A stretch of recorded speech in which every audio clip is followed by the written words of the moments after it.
Welcome to Popcorn Planet. We are live. I'm so happy to be here with a special guest. Natalie, the lawyer chick, is here with us. How you doing, Natalie? I'm great. How are you? I'm great as well. It's so nice to have you back. You've been on the channel before. It's been too long. Happy to have you back. I saw you out there reporting on this Lizzo case just like we were. We had, I don't know if you know Christopher Melcher. I think you know of him. I don't know if you've collaborated with him, but he's attorney. Comes on here. We love him, and he's given us a lot of interesting insight on this case. But you had some really good, you did a stream yourself over there. If you guys aren't following Natalie, you can find her over on Natalie Lawyer Chick on YouTube. Go give her a subscribe. You will not be disappointed. And on Twitter, I saw your thread breaking down some interesting thoughts about it, and we'll get down to it. But let's rewind, I guess, just to get your thoughts and talk about Lizzo and what's going on for those of you who aren't following the case or haven't seen our first few videos. Yeah, there's some... My big problem, I don't even know where to begin. Lizzo is being accused by her former dancers of some bad workplace environment. I got to be careful of my language here.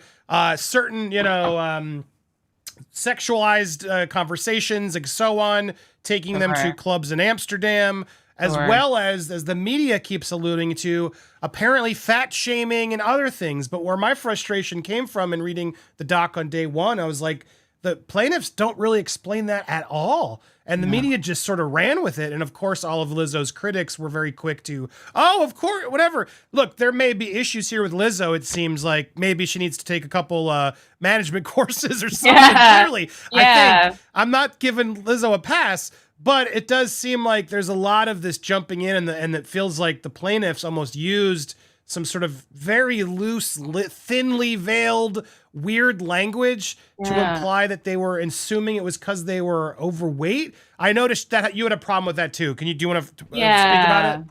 Yeah, so that was real strange to me, So when it comes to the fatphobic allegations, like you said, that was the real media fodder, because I think it would point to a certain level of hypocrisy, because she's a kind of healthy at any size movement person. And some people have issues with that. Okay. But when you actually read the lawsuit, what is actually alleged is that Miss Davis was approached by Lizzo and another person within the organization, and they said, "What's going on? You're not your usual bubbly self."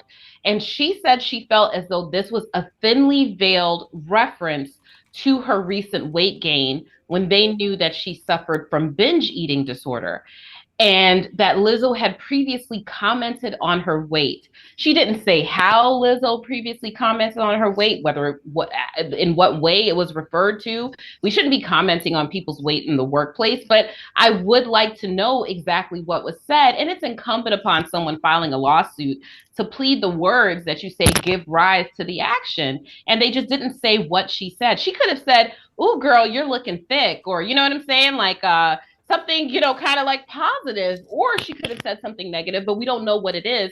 And she said after they asked her how she was doing, she felt pressure to disclose that she had been going through some personal things, and they offered her time off to seek therapy.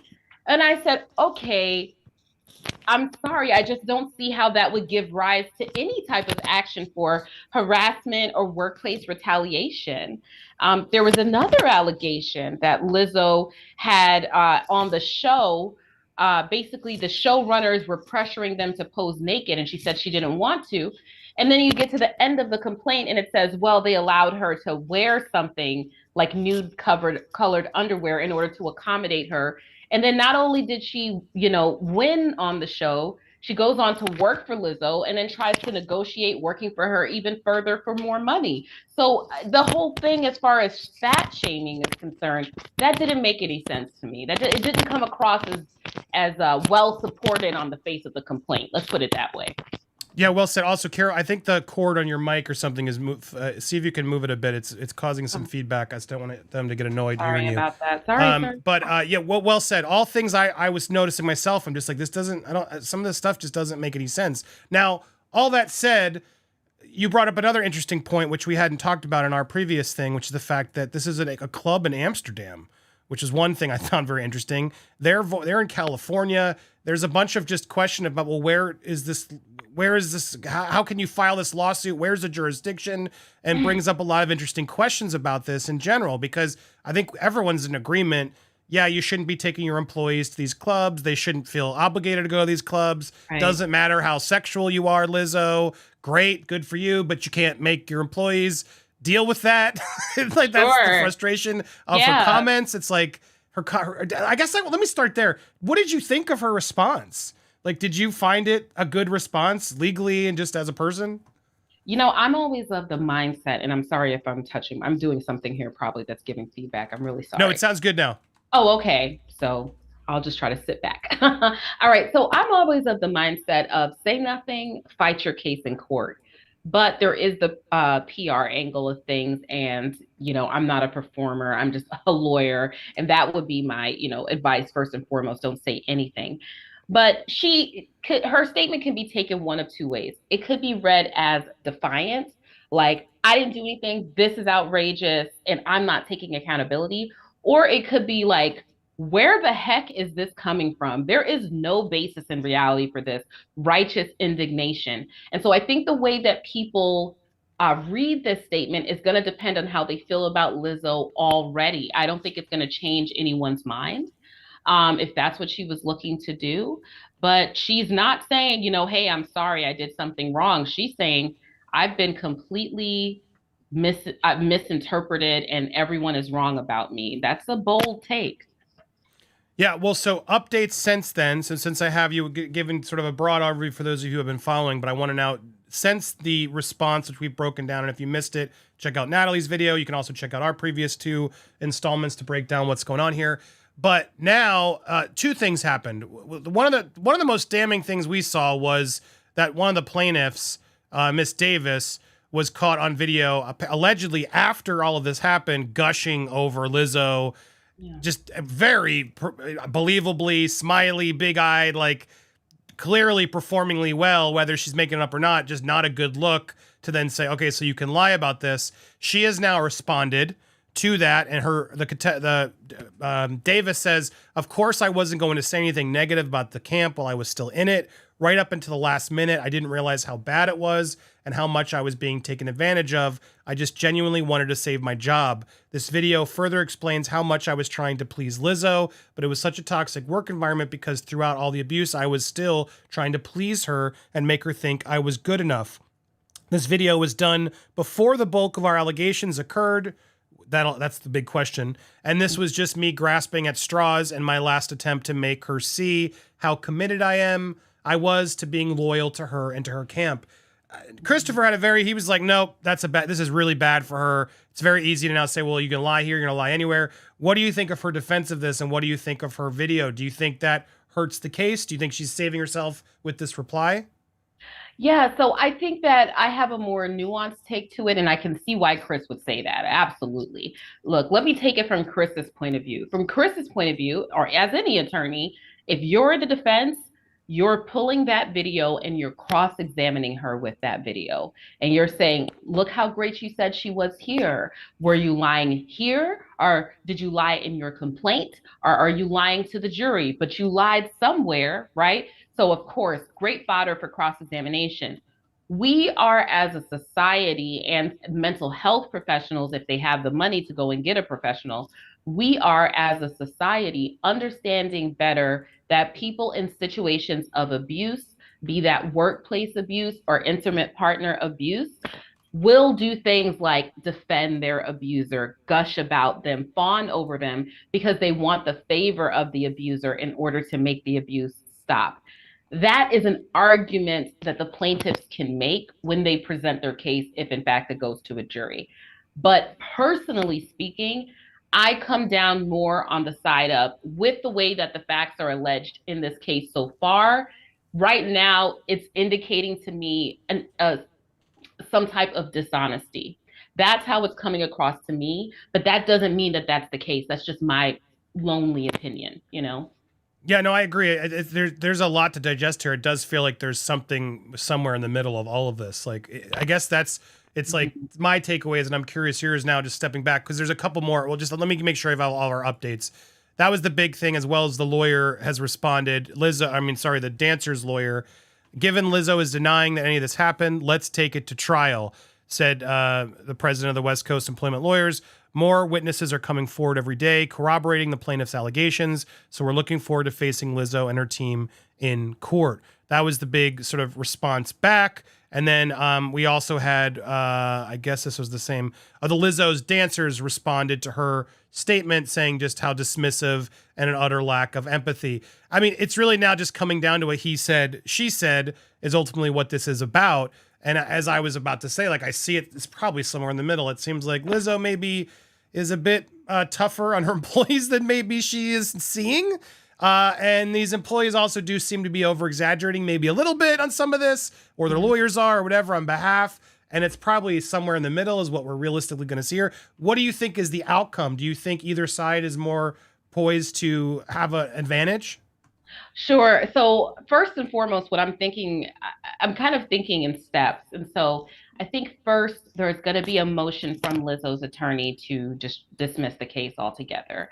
And I don't think they'll be successful in that, but maybe some of the counts will get dropped because some of these counts are just, to be honest with you, just, especially as it relates to Lizzo, kind of ridiculous, in my opinion, but not the Well, entire not to thing. interrupt, but do you, they probably put in there just to be salacious to get the attention? No, I mean, this was leaked to the Yeah. press. Absolutely. And it looks like it was leaked to the press before they even finished drafting the complaint. The complaint is not complete, so it doesn't 100% establish venue and jurisdiction. And I'm sure that they're going to, but they did really crucial things. Like they said this is supposed to be in Los Angeles County, but then they said jurisdiction and venue is appropriate in Riverdale County. So it's probably adopted from a motion that they previously wrote up and they haven't edited it yet. So a lot of like this media offensive that their plaintiffs' attorneys are doing always concerns me in litigation because why all of this and not a really tight, well put together complaint with something to support what you're saying, but instead they're doing all this media blitz. So that just concerns me that this might be some type of grab for attention. So ultimately, I do think that the jury, if they go to a trial, which I doubt, they'll probably either settle or it'll be dismissed or something else will happen. But say it goes to a trial because that's the more rare thing. The jury's going to hear about at least those banana incidents, right? The banana incident at the training camp where the dance instructor is Yeah, faking. we know. Okay. I was like, I don't know how to say that. Okay. But Yeah, faking yeah. certain things with a banana and also at the burlesque club where people were catching bananas and stuff like that. And Miss Davis alleging that she was pressured into touching the body of one of Yep. the burlesque dancers. Those are the most salient of the arguments. And then it's going to be about context. Are there other witnesses there? Did they take it the same way that Davis and company are taking it? And then the false imprisonment charge. I think there's actually something cognizable there that they were all told to stay here, held against their will, and their phones were confiscated. That is certainly not allowed. That is not appropriate. And also someone saying that Lizzo charged at them. If they had just kept the complaint to those things, I would be like, okay, this is a really tight, well pleaded complaint that is giving me some concerns. If they have something to corroborate what they're saying, then they could potentially be successful.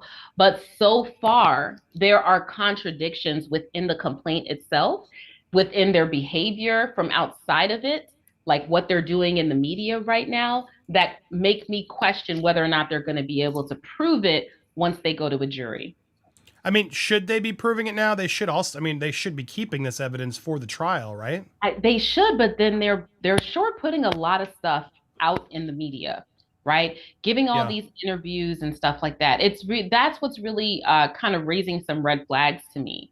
If you're gonna put out your complaint before you've even filed it, and it's not even fully edited, I just have real questions. I mean, they didn't even establish until the very end that Lizzo owned the company that they were suing. They didn't even put that when they talked about the persons. And that's just, law 101 that they failed to do. And it just makes me think that the complaint is not even finished and they're already peddling it to the media. So that I have concerns about that. I do. Yeah, well, it's interesting because as we talked about it last time, it's just like, why not? I mean, why would you do this? I mean, I guess they were trying to settle, but now it Hmm. just feels like it's out. You've Yeah. shown, put it all out there. You've damaged, attempted to damage Lizzo's brand, right? You've Mm. put all this salacious stuff out there, defame, whatever it is. At a certain point, like, it's weird to me. Like, Lizzo should either just be like, nope, we're filing defamation, or the other should just be like, yep, we here's the evidence, and start just putting it out there. There's a weird on both sides, it feels like, of jumping the gun or Yes. avoiding the gun, that I just still am very confused by this. Do you know what I mean? Like, I don't Yes, know. Lizzo absolutely. clearly had warning that this was going to come. Why weren't they better prepared with stuff to release? Which makes me think there's something on her side. And then these guys are sort of quick to jump the gun and get the press, and almost like we want Yeah. publicity versus justice. It just Hmm. feels like a mess, no? It does, and it also feels extremely personal. I mean, we have to and sometimes that's a detriment to a case. We have to remember that Davis says that she was fired on the spot for recording. She says that in her complaint. Rodriguez says Which is a fireable offense, no? Like, that's super absolutely. crazy, probably against the NDA. Yeah, absolutely. It's a fireable offense. So instead of her saying, I was fired for bad reasons, she's adding on all these other things about body shaming. And so it feels like a personal attack. And it felt the same way with the TMZ interview, where she was like, oh, there were things that were unsaid, but that were implied. And it's just like, give us something. If you're going to talk to us, give us something to support what you're saying. And she's not. And so it feels like a personal attack more than something that is truly supported by the law. But you have to wait and see what the evidence will show. Maybe they have something here. Now, the real question, though, Natalie, I need your opinion. Do you think Beyonce shaded her? Oh, see, this is the thing. Beyonce doesn't play when it comes to PR. And she, big Beyonce fan here. But seriously, like celebrities, like she might like them and stuff like that. But the second they're in trouble, Beyonce is out of there. Well, Okay. it's true. She's so good at her press, because Yeah. even like her mom came out and like made a point. Well, she didn't mention her sister either, so I don't know what you guys are. It's she Yeah. clearly snubbed her, but then did it Hmm. in a way where she could justify not snubbing her. It was kind of a brilliant Yeah. Jedi move where you're just like, whoa, because the name was still up there. She just said, Badu Badu, but you agree. Clearly, Yeah. Beyonce's like, I'm not saying her name tonight until we figure out what's going on. What's going on here? And you know what? Err on the side of caution. You can even like send you. Here's the thing. Megan the Stallion is managed or represented by Rock Nation, that's owned by her husband, Beyonce's husband, Jay-Z. When Megan the Stallion was embroiled with her thing with Tory Lanez, I think Beyonce sent her some flowers, and she had even had a song with her, didn't really, issue any statements about her in support of her or anything until the case was basically coming to its conclusion. Now, they did appear together in some things, but she didn't comment on the case at all. Like, that's my girl and stop talking about it. That's just not what Beyonce does. So if there's a Right. little bit of controversy, she's out of there. Right, which is smart business practice, of course. And yeah, Beyonce's dancers aren't filing these lawsuits the same way, so that must mean something. Right. Where there's so I mean, there is a little bit of where there's smoke, there's fire. You do suspect that based on the story, even if there is a trying to get a cash grab or something, you have the same vibe I'm getting, that there's Lizzo's maybe not the best boss. I mean, Yeah. what do you Okay. think? So if they can prove any of this, okay. So I say it's still alleged, but if any of this happened, as far as the burlesque thing and the banana things and all that, that is inappropriate workplace behavior. And I think this is I think everyone's young because, this is a young person who's come into great fame, and she's not taking business classes. She's taking, music and performance classes. And so I don't think the HR situation is held down very well there. It's like, these are not your friends, they're your employees. And some of my viewers said some things I thought were very helpful, which was like, a work environment with your boss is inherently coercive, right? You're going to feel like, I have to do this for my boss. I must. even if I don't want to. And that might not even be actionable, but maybe bosses, especially in the entertainment industry, should think about that going forward, that you may be having a great time, but your coworkers or your employees do not want to see you getting it on with your boyfriend right in front of them. Like, so maybe that's because they're not really your friends, they're your employees. So yeah, I mean, the thing that was telling to me, because this had nothing to do with the lawsuit, was this director who came out of nowhere. Now, granted, this could have been impersonal, but to see some of these people actually come out who didn't need to say anything, like put their job on the line to sort of make their point of like, no, she's not nice. And I don't like to judge somebody. I don't know, or maybe this is all, again, that's all hearsay, but still, this doesn't help the case. I mean, granted, I guess this won't matter to the legal case, right? But we're talking about the public case. Who am I kidding? She's got enough fans. Do you think this will hurt her brand? Do you think some of these other things here are going to help to it? Or do you think at the end of the day, give us a month, nobody's going to care, they're all going to still be listening to Lizzo? what's funny is that because her brand was built so much on positivity, acceptance, and love, I do think this is going to hurt her brand. I really, really do. And unless she is, and even if she goes to court and she wins, it could still hurt her brand, because being the subject of a lawsuit that goes high profile, it slings mud on you. It just does. So I think it could hurt her brand. Is it irrevocable? No, it's something she can definitely recover from. But the sooner she gets this case over with, I think the better. But if she does any type of settlement, people will take that as an admission of guilt, even though settlements are not an admission of guilt. But still, I think it's done some reputational damage at this point. The memes are definitely flying. Like, in a year, will we be thinking about this? No. I mean, we're already kind of forgetting about Carly Russell, right? Like, things happen in the news and they go crazy, and then the next crazy thing happens and we forget all about it. Yeah, I mean, her haters will use this forever, but they would have done it anyway. But I guess for me, it was sort of somebody was indifferent. I understand if this is all untrue, why she'd be upset. But there was a lot of justification for things that she didn't need to justify in this piece that, if anything, only validated, I feel like, some of the complaints in there that maybe weren't illegal, but showed, maybe be careful if you're going to go work for Lizzo. Because sure, but it was a lot of weird stuff like, I'm not the villain, but I'm also not a victim. Like, well, which is it then? Are you innocent or guilty on this? Like, she's trying to compensate for a lot of stuff that I just feels like she's maybe a little lost in her head and not stepping back. And I hope she steps back to think, well, maybe some of your work practices need to be adjusted. Maybe talk to an HR person to reevaluate. Are you pushing these people too hard? Because Taylor Swift and Beyonce and all the other great outsider aren't having this problem. So there must be something good. The press for Taylor Swift's the opposite. She's paying $100,000 to all her crew. I don't know if you saw that. So she's just paying them off, etc. But anyway, very interesting. Final thoughts from you. What to expect? Anything else you want to add about this? Just final thoughts are, look, I think I'll just springboard over what you just said, Andy. Treat your employees well, but treat them like employees, right? Pay them well, compensate them well.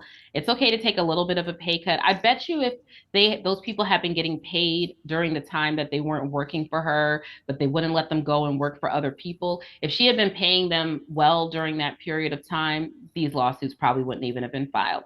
So pay your people well. Remember that they're employees, and everyone keep their hands to themselves and their bananas, in their lunch pails. Bananas. Come on, it's bananas. What's going on here? And yes, dude, for very good advice. Well said, guys. If you haven't already, go subscribe over to Natalie Lawyer Chick. I'm gonna make sure we've put. Why is it? Is that it? New 221. Is that you? Yeah. Oh yeah, that's my old YouTube. Oh, okay, name. cool. I was like, wait, did I type something in wrong? Here we No, go. Go that's sub. fine. I have to make sure I had the correct. I guess also just look up at Natalie Lawyer Chick. You can find it there. But there she is. Wonderful to have you. Please come back anytime. Always a pleasure talking to you. Thank you. Thank you, Natalie. Enjoy the rest of your day.